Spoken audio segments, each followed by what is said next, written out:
Hola, me llamo Nanu Serey. Soy psicóloga y hace un par de años descubrí que era medium.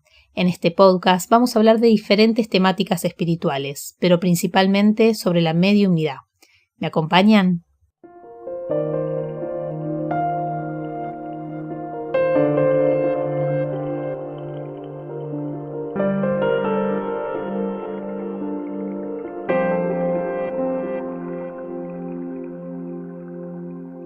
Bienvenidos.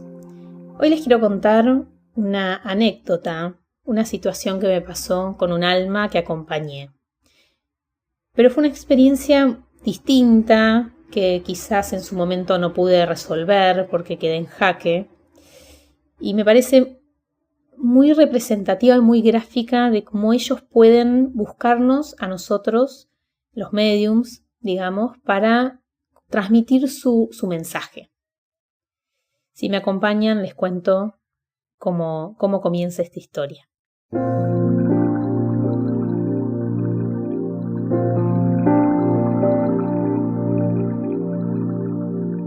Empezaba la pandemia, yo estaba trabajando en el hospital y mi lugar de trabajo tuvo que cerrar porque los pacientes no podían entrar al hospital para el tipo de evaluación que yo hago. Entonces paso a otro equipo a colaborar porque como también soy paliativista podía ayudar desde ese lugar. Así que me voy a una sala específica donde se atienden a pacientes con patología de cáncer y una de las primeras pacientes que me toca acompañar era una chica muy jovencita, supónganse 18 años, que los médicos me dicen que estaban muy preocupados por la mamá. Era una mamá que no se iba nunca del hospital, que se quedaba a dormir hacía semanas y que la veía muy angustiada. Allí voy con la expectativa de poder escuchar un poco la historia y ver qué estaba pasando. Me encuentro con una familia de clase media. Lo interesante era que se estaban por ir a vivir a otro país. Por lo tanto, ya habían dado de baja su obra social y habían empezado a mover las cosas al nuevo país al que se iban a ir.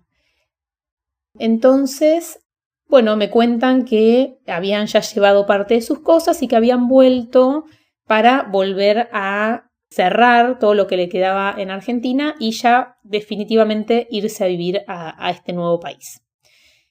Y en el medio, cuando vuelven a buscar sus cosas, su hija, que vamos a llamar Micaela, se empieza a sentir mal y la llevan a un hospital público porque se habían quedado sin obra social para ver qué pasaba.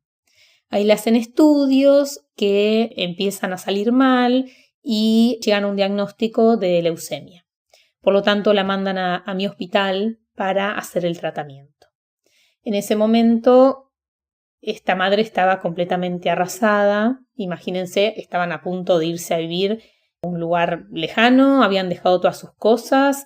Esto como que irrumpe en todo este nuevo plan familiar, con un diagnóstico bastante complicado, con un pronóstico bastante malo.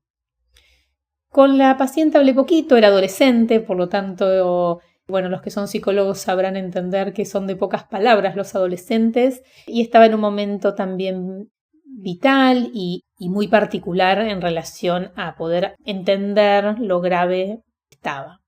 Igualmente en su silencio se iba entendiendo que entendía más de lo que impresionaba a simple vista. Y desde el principio esta muchachita me dijo que prefería que yo hablara con su mamá. Algo interno me hizo sentir que en verdad la que más necesitaba esa contención era su mamá, porque realmente estaba desesperada. En ese momento yo iba a las salas con todo el mameluco, digamos, y toda la protección de COVID, por lo tanto usaba un camisolín, doble barbijo, antiparras, como se llama la protección para el pelo y los pies. ¿Sí? Encima era una sala complicada porque son pacientes que tienen las defensas sumamente bajas, por lo tanto siempre todo era a distancia y con mucha protección física, ¿no? Para cuidar al paciente y al familiar. Por lo tanto, eran conversaciones muy complicadas. Todos los que hemos estado en pandemia lo sabemos porque la voz, la mirada, todo se veía interrumpido por todas estas capas de protección que también nos alejaba de los pacientes y de sus familiares. Pasó un par de semanas y un día voy a la sala y me entero que la paciente había fallecido. Me descolocó la noticia porque sabía que el caso era complicado, pero había irrumpido algo distinto, se había complicado de un día para el otro y la sala estaba completamente angustiada, y así yo también me quedé movilizada por la situación. En ese momento conecto espontáneamente con el alma de Micaela y le prometo que iba a llamar a su madre y que le iba a acompañar hasta que esta mamá pudiera conseguir un tratamiento psicológico que la pudiera acompañar. Así lo hice llamados telefónicos como hicimos en pandemia para sostener a nuestros pacientes.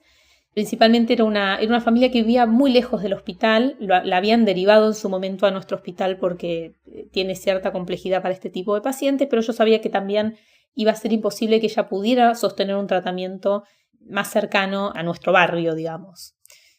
Así que la llamé, trabajé con ella hasta que logramos hacer una derivación cercana a su domicilio y ahí cerré la interconsulta y el acompañamiento. Pasaron muchos meses y sus datos, su nombre, su DNI, los datos de su familia quedaron escritos en un recetario adentro de mi cajón del consultorio. Olvidados, claramente, algo que no debía pasar porque hubo mucho cambio de pacientes y la cantidad de pacientes que vimos fue innumerable. Pasó el tiempo y un día recibo un llamado de una amiga que me dice que había estado pensando en mí, que estaba haciendo un taller de, supongamos, pintura y que tenía una compañera nueva que estaba muy angustiada porque había perdido a su hija. Mientras ella me contaba, instantáneamente pensé en Micaela. Se me vino su imagen. Y ella me iba relatando que había perdido una hija y que era una familia particular. Entonces hizo un silencio y yo le pregunto, ¿es una familia que se estaba por ir del país a vivir a otro lado? Me dice, sí. Le digo, ¿es una familia con 5 hijos? Sí, me dice mi amiga sorprendida. Le digo, es una chica que era adolescente, con 18 años de edad, y ¿sabes si tenía este tipo de enfermedad? Y mi amiga, sorprendida desde el otro lado, me dijo, sí. Digo, ¿cómo se llama? ¿Cómo se llama esta mamá? Me dice el nombre y bueno, luego de, no sé, un año o más de un año, no recordaba exactamente si era la misma persona, los datos coincidían, obviamente, pero me parecía imposible, estadísticamente imposible, que me estuviese hablando de la misma persona. Esto habrá sido un sábado. Llega el lunes, abro la puerta de mi consultorio y empiezo a revisar a ver si encuentro este papel con los datos de la paciente. Y revisando encuentro este recetario con los datos de Micaela. Obviamente, su mamá se llamaba igual a la compañera de mi amiga.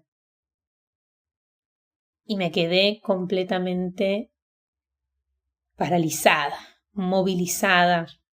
Hoy en día lo cuento y me emociono. Yo vivo en Capital Federal.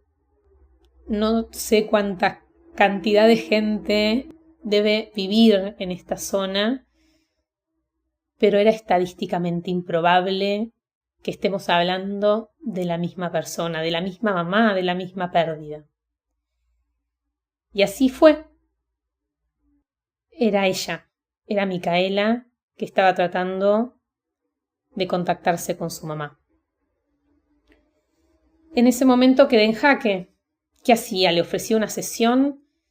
¿Y si la mamá me reconocía? Si bien yo había estado siempre con todo el equipo de protección y prácticamente mi cara estuvo siempre cubierta, mi miedo a que esta mamá supiera que yo era la misma psicóloga que la había acompañado me aterrorizaba, siempre es mi mayor miedo. Por otra parte, creo que si solamente la sesión hubiese explicado esta conexión tan loca, tan mágica, creo que ese hubiese sido simplemente el mensaje. Como les adelanté, quizás el final no es el mejor, en el sentido de que no me animé a hacer esa sesión. entendí que me exponía mucho y tenía mucho miedo de que algo de esto, de lo que hago, se supiera dentro del hospital, si bien mi mediumnidad no la usé específicamente en este caso, sí en relación a seguir en el acompañamiento, porque fue algo que yo pacté con Micaela, me quedé en jaque y decidí no ofrecerle la sesión. Le di contactos de otros mediums a esta mamá para que pudiera quizás triangular el mensaje. Y bueno, me disculpé obviamente con Micaela por mi cobardía y mi miedo a exponerme tanto. Sé que ese es uno de mis desafíos en esta vida. Finalmente, bueno, mi amiga, que era su compañera de clase, que también es bastante bruja y bastante intuitiva, pudo hacer un ritual con esta mamá y pudo conectarla con Micaela. Y en definitiva, el mensaje llegó y entiendo que esta mamá y esta hija se pudieron volver a encontrar. Simplemente compartirles esta experiencia que fue una de las más locas, imposibles, maravillosas que me ha tocado. Si bien no pude resolverla de otra manera en esta situación y tampoco sabría resolverla en el día de hoy, creo que lo que intento transmitir es que ellos de alguna forma en el otro lugar donde están pueden mover los hilos para volvernos a conectar. Y como digo siempre, no creo que sea casualidad a qué antena, a qué medium elijan para buscar ser canal y transmitir su información. Micaela me enseñó muchísimo, me enseñó que puede mover los hilos, que seguimos conectados y que algo que pactamos se puede retribuir enseñándonos a todos estos hilos mágicos que nos mueven entre nosotros.